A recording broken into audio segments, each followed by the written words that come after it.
Apakah di rumahmu ada kipas angin? Coba sebutkan perubahan energi apa yang terjadi pada kipas angin.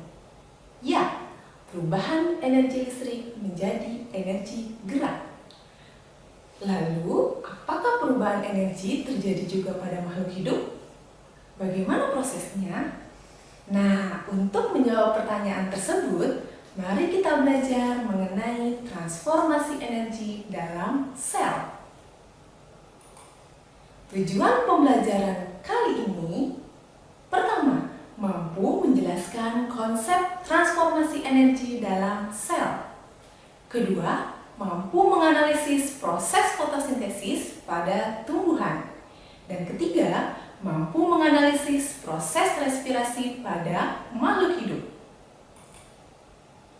Transformasi energi adalah proses perubahan suatu energi dari bentuk energi yang satu ke bentuk energi yang lainnya.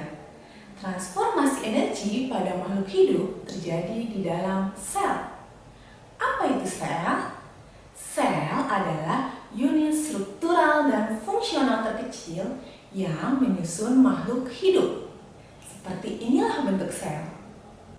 Pada organisme autotrof seperti tumbuhan yang dapat membuat makanan sendiri dengan proses fotosintesis, terjadi transformasi energi di dalam sel, tepatnya pada bagian klorofil, yaitu terjadi proses perubahan energi cahaya matahari menjadi energi kimia dan energi potensial.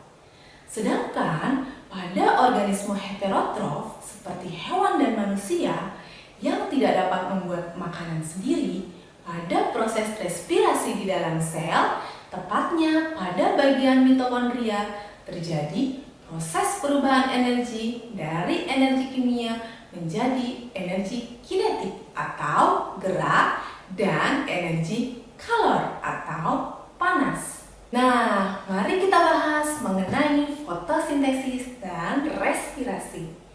Fotosintesis adalah reaksi kimia antara air dan karbon dioksida dibantu oleh cahaya matahari yang diserap oleh klorofil, menghasilkan oksigen dan glukosa atau karbohidrat.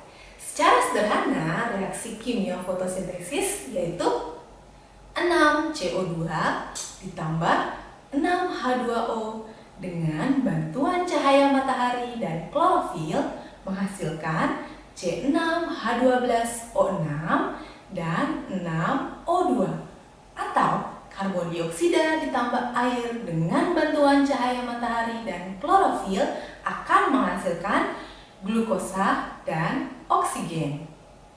Fotosintesis terjadi pada organel kloroplas yang di dalamnya terkandung zat hijau daun atau klorofil. Proses fotosintesis dibagi menjadi dua. Yang pertama, reaksi terang yang terjadi di grana. Pada reaksi terang terjadi pemecahan atau fotolisis, yaitu proses penyerapan energi cahaya dan penguraian molekul air menjadi oksigen dan hidrogen. Hasil akhir dari reaksi terang adalah ATP dan NADPH, yaitu berupa energi yang digunakan dalam reaksi gelap. Disebut dengan reaksi terang karena membutuhkan cahaya matahari. Yang kedua yaitu reaksi gelap terjadi di stroma. Pada reaksi gelap terjadi pengikatan atau fiksasi karbon dioksida. Kemudian karbon dioksida tersebut diubah menjadi glukosa. Dalam pembentukan glukosa ini diperlukan ATP yang dihasilkan dari reaksi terang. Disebut reaksi gelap karena tidak membutuhkan cahaya matahari. Kemudian kita akan bahas mengenai respirasi. Respirasi adalah proses pemecahan senyawa glukosa menggunakan oksigen dan dihasilkan karbon dioksida, air, dan energi yang dapat digunakan untuk beraktivitas.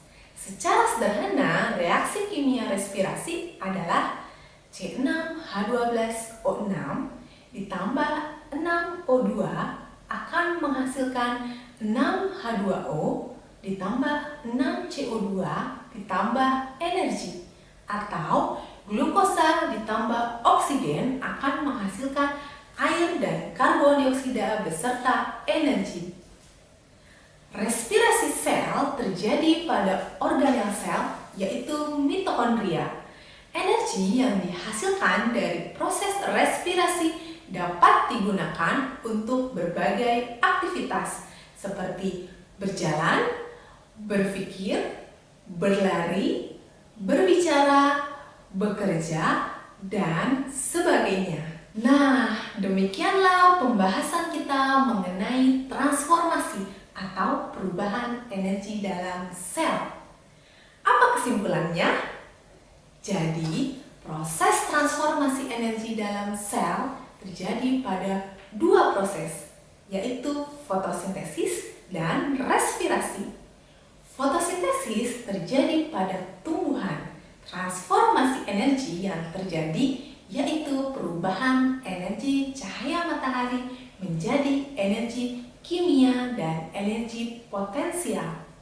Sedangkan pada respirasi yang terjadi di semua makhluk hidup, transformasi energi yang terjadi yaitu perubahan energi kimia menjadi energi kinetik atau gerak dan energi kalor atau panas.